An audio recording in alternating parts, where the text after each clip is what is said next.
Welcome to the review of King's Quest II: Romancing the Throne. It was created and released by Sierra Online originally in 1985. It was re-released in 1987 with EGA graphics.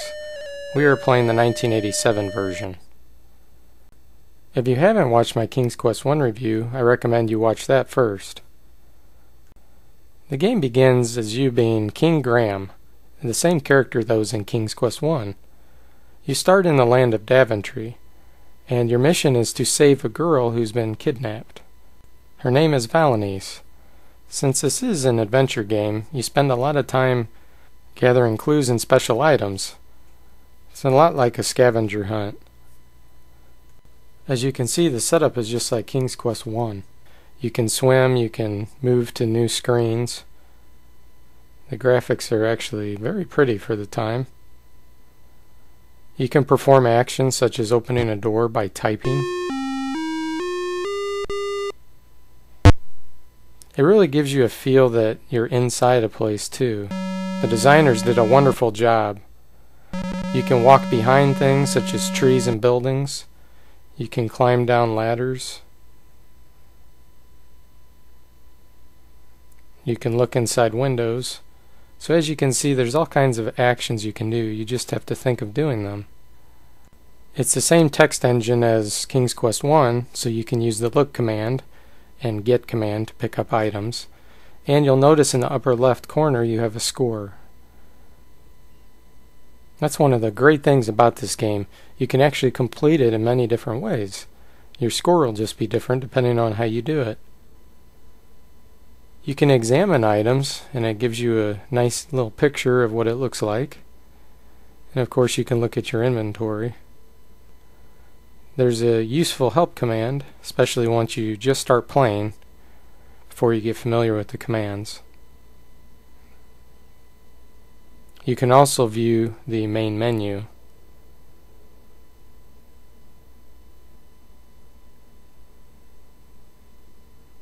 Just like in King's Quest I, you can save the game.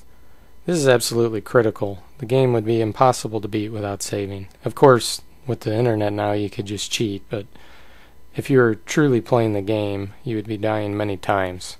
So you can name the game anything you want, which is fantastic.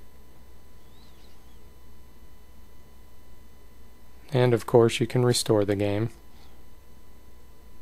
which you will be using because of all the deaths you will have, such as this one, fallen into a poison lake.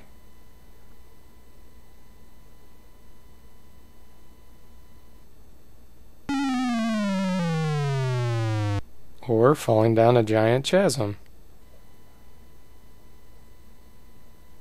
Or walking across a creaky old bridge too many times.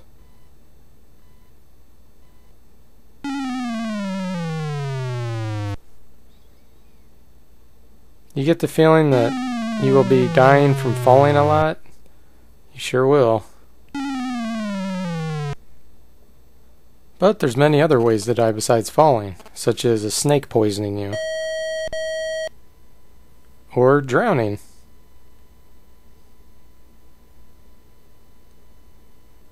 Or dying again from poison, this time from thorns. Incidentally, there are different ways you can protect yourself in the game. Here we have this magic sugar cube that we eat, and it gives us a feeling of invincibility versus these thorns. We can walk right into them and nothing happens. Another hazard in the game is a dwarf that runs around stealing items from you. Then you have to figure out where his hideout is to get your items back. I love how the game introduced nursery characters such as Little Red Riding Hood. If you give her her basket, she starts to skip around. Nice little animation.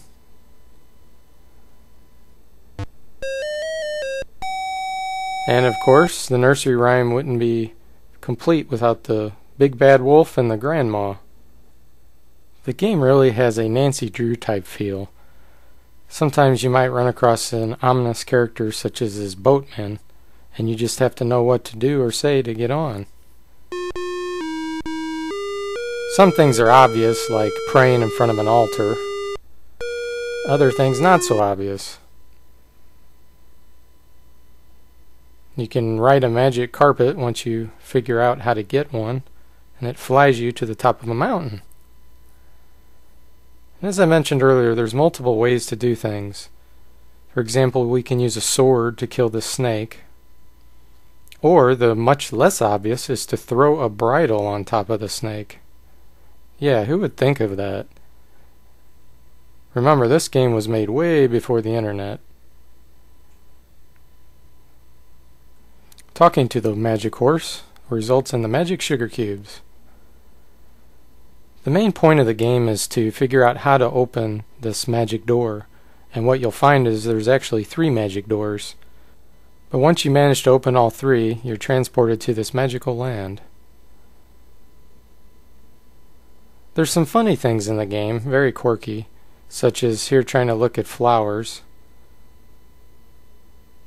And it says there aren't any, but there's obviously some right there on the screen.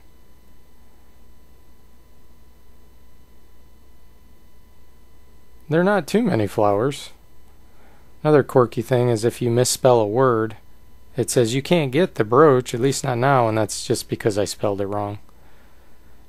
The game will also remind you that you don't need to be kissing little girls if you try. Yeah, that's pretty funny.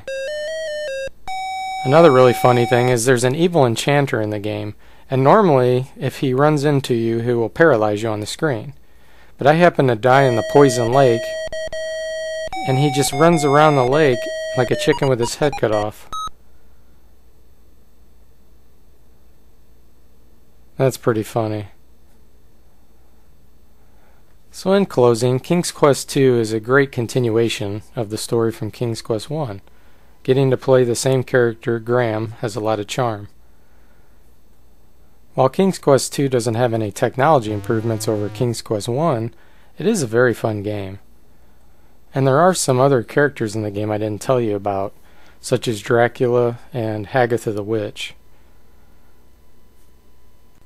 Sierra always did a fantastic job with storytelling.